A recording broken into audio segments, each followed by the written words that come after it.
जय मिथिला जय मैथिली। हम पुष्पा सबगोटे प्रणाम करै छी। और आइ जे छी जितियाके नहा खाके कथा सुना रहल छी। सबसे पहले तो सब गोटे के जितियाके बहुत बहुत बहुत शुभकामना।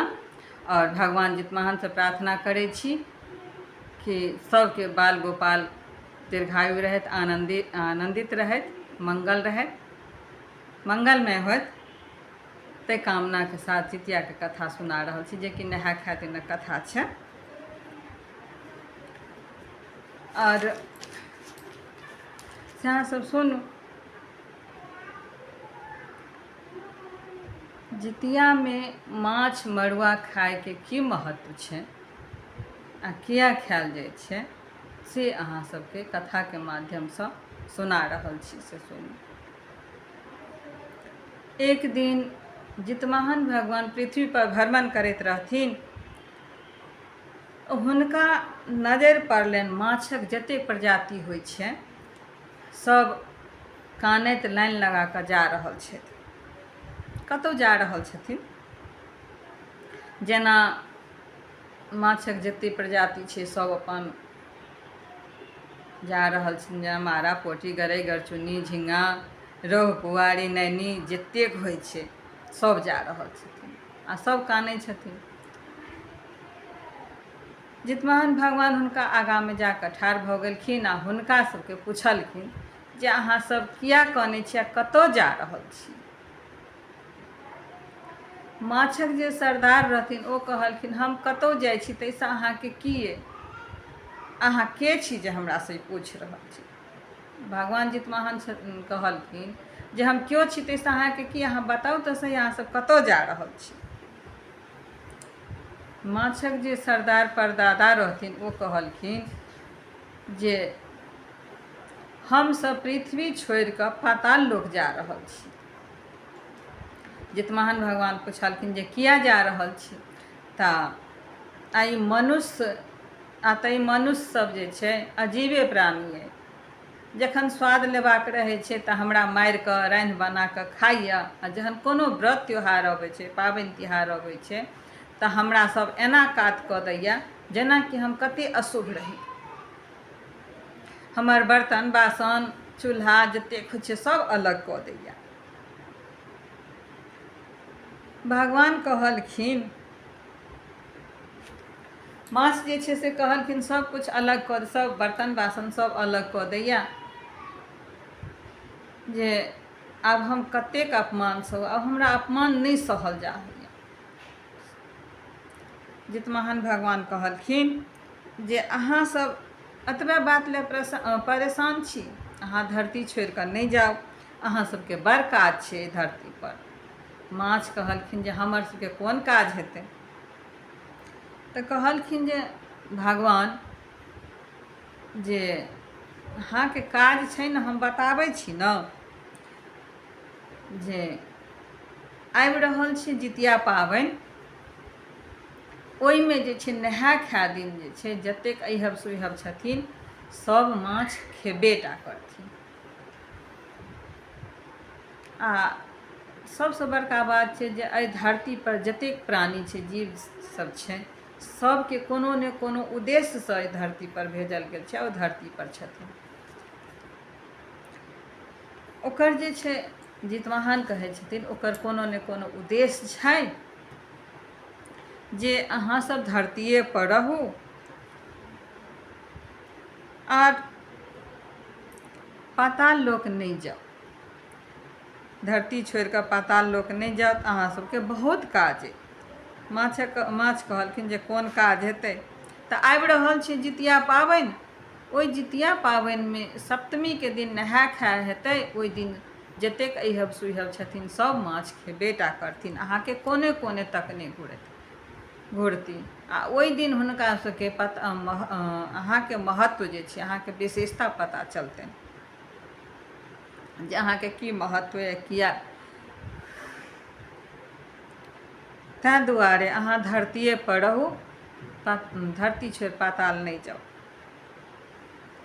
अहाँ सब जे छै शुभक अंगना जेबे टा करी, अहाँ सबके काज जे छै शुभ अशुभ दुनूमे हेतै।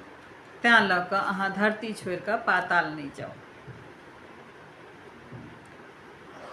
माछ जे छै से बात मानि गेलखिन, ओ धरतिए पर रहि गेलखिन, पाताल नहि गेलखिन। लेकिन एहिसँ पहिले जे छै, जे केओ जितियाके नहा खाइ छथिन, ओ व्रतवाली सब रहथिन या अइहब सुइहब सब केओ माछ खेथिन, से जितवाहनके मतलब वरदान देलखिन माछ सबके जे अहाँके ओहि दिन सब खेबेटा करथिन। और कोनो व्रत होइ छै तऽ ओहिमे सब जे छै से नियम निष्ठासँ व्रत करै छथिन, जेना माछ, मड़ुआ, मूँग, मसूर, प्याज, लहसुन ईसब नहि खाइ छथिन। लेकिन हमर जे व्रत हेतै, जितियाके जे व्रत हेतै, ताहिमे अशुद्धे चीजसब खा कऽ व्रत कयल जेतै, जेना माछ, तऽ ओ खेबेटा करथिन। ई कहि कऽ जे छै भगवान जितवाहन माछ सबके रोकि देलखिन। माछ सब जे हुनकर बात मानि कऽ धरती पर रहि गेलखिन हँ। जखन जितवाहन भगवान आगाँ बढ़लखिन तऽ हुनका मड़ुआ जे छै से कानैत जा रहल छथिन। मड़ुआके आगूमे ठाढ़ भऽ गेलखिन। मड़ुआ जे छै से के पूछै छथिन जे अहाँसब कतऽ जा रहल छी? कहलखिन कतहु जाइ छी ताहिसँ अहाँके की अइ? अहाँ पुछनहार के? तऽ कहलखिन जे अहाँ बताउ तऽ सही, आ हम जितवाहन भगवान छी। मड़ुआ कहलखिन जे हमरा अनदिना सब रोटी बना पका कऽ खाइ जाइए, आ जहन कोनो व्रत त्यौहार अबै छै, पाबनि तिहार अबै छै, तऽ हमरा कात कऽ दैए, जेना हम कतेक अशुभ रही। जाहि ढेकी जात सबमे हमरा कुटै पिसैए, से सब ढेकी जातके एतेक पवित्रसँ धोइए पोछैए। आ पाबनिके लेल जे गहूँम रहै छै, ओहिमे धो कऽ साफ कऽ कऽ जे छै से पवित्रसँ धो कऽ ओहिमे जे छै से गहूँम जे छै से पीस कऽ पाबनिके लेल राखैए। तैँ लऽ कऽ हमसब धरती छोड़ि कऽ जा रहल छी। भगवान जितवाहन कहलखिन जे नहि जाउ, अहाँके बहुत काज छै धरती पर। तऽ ओ मड़ुआ कहलखिन जे हमर कोन काज हेतै? तऽ हेतै ने, आबि रहल छै जितिया पाबनि। ओहि पाबनिमे जे छै नहाय खाय दिन जे अइहब सुइहब छथिन से तऽ माछ खेबेटा करथिन, आ जे विधवा छथिन या जे अइहबो माछ नहि खाइ छथिन, ओ मड़ुआ रोटी खा कऽ तखन ओ व्रत करथिन।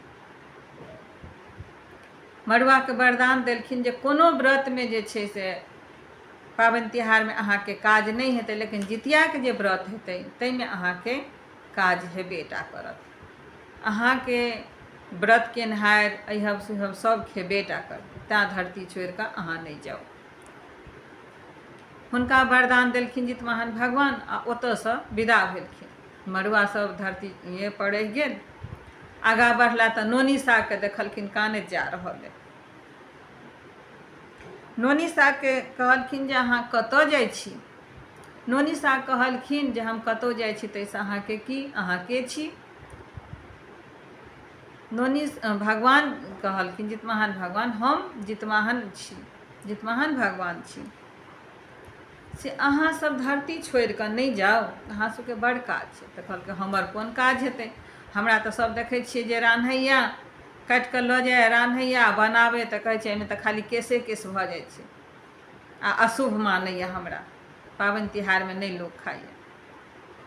कहलखिन कोनो बात नहि छै, जितिया पाबनि आबि रहल छै, ओहि पाबनिमे नहाय खाय दिन जे छै, जे अइहब सुइहब छथिन माछ मड़ुआ रोटी खेथिन, आ जे नहि खाइ छथिन, जे विधवा छथिन या अहिबातियो नहि खाइ छथिन कतेक, हुनका लेल जे छै मड़ुआके रोटी आ नोनीके साग जरूर खेथिन, आ वएह खा कऽ जे छै हुनकर व्रत सफल हेतनि। जे केओ माछ मड़ुआ नोनी साग खा कऽ व्रत करथिन, हुनकर व्रत सफल हेतनि। ई बात भगवान जितवाहन हुनका वरदान देलखिन हँ जे कोनो व्रतमे अहाँ सबके नहि केओ खायत, लेकिन हमर जे व्रत हेतै ताहिमे जे छै से अहाँ सबके खेबेटा करती, तखने व्रत सफल हेतै। एतेक बात सुनलखिन नोनी साग, तऽ नोनियो साग धरती पर रहि गेलखिन, नहि गेलखिन। आ हुनका सबके सबके एतबा कहलखिन जे सब जीव जे छै, जते जीव जन्तु छै, वनस्पति छै, सबके कोनो ने कोनो उद्देश्य छै धरती पर, तेँ धरती पर छथिन, से अहाँ सब जे छै से नहीं जाओ। ई सब बात सुनि कऽ माछ मड़ुआ नोनी साग ई सब रहि गेलखिन धरती पर, आ कहलखिन जे नहाय खाय दिन ई सब खेबे टा करती, इएह खा कऽ जे छै से व्रत वाली के व्रत सफल हेतनि। आन कोनो व्रत में नहीं खेथिन, लेकिन हमर जे व्रत हेतै जितिया के, ओहिमे जरूर माछ मड़ुआ नोनी के साग खेबे टा करथिन। हमरा जे बुझल छला कथा, जे आबै छला, ई कथा हमर सबके एकटा मास्टर छलखिन हँ मधुबनी जिला गाँव कटैया के, हुनकर नाम कृष्णदेव छलनि हँ, आ वो सुनेने छलखिन हँ। हमरा कनि कनि याद छला तो कहानी अहाँ कथा सुना देलहुँ अहाँ सबके। आर सबसे प्रार्थना करै छी कि जितिया के नहाय खाय दिन ई कथा जरूर सुनब। धन्यवाद।